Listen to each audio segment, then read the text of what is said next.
Абу Хурайра радиаллаху анху айтады, бірде пайғамбарымыз саллаллаху алейхи вассалам маған Рамазан айында жиналған садақаны күзет деп бұйырды дейді. Мен түнде күзете бастадым дейді. Сөйтіп бірінші күні ұры түсті. Оны ұстап алдым да пайғамбарымызға сені апарам деп едім, ол маған жалына бастады дейді. Жібере ғой мені, жандай жағдайым қиын, ары бері деп. Жаным ашып жібере салдым дейді. Таң атқан кезде пайғамбарымыз өзі сұрады дейді. Абу Хурайра, кеше ұстап алған тұтқынды не қылдың, не болды деп. Сосын мен айтып бердім дейді, осындай ұры түсті я Расулалла, осылай болды деп жібере салдым деп. Ол өтірікші, ол қайтып келеді деп айтты дейді. Екінші күні шынымен де қайтып келді. Тағы да ұстап алып апарам деп едім, тағы да жалынды да, тағы да жаным ашып жібере салдым дейді.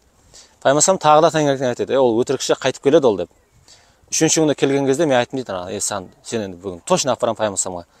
Қайтып келмеймін деп едім, үшінші рет қайтып келдің ғой сен деп. Сол кезде жаңағы адам, енді Абу Хурайра білмейді шайтан екен.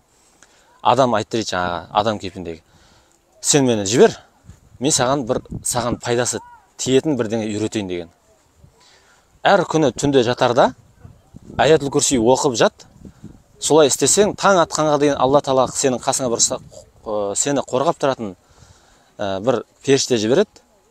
Ол сені таң атқанға дейін қорғайды, ешқандай шайтан саған тиісе алмайды дейді. Пайғамбарымыз таңертең сұраған кезде, не істедің кешегі тұтқынды деген кезде, Абу Хурайра айтады, мен оны жібере салдым, ол маған осылай деп айтты дейді.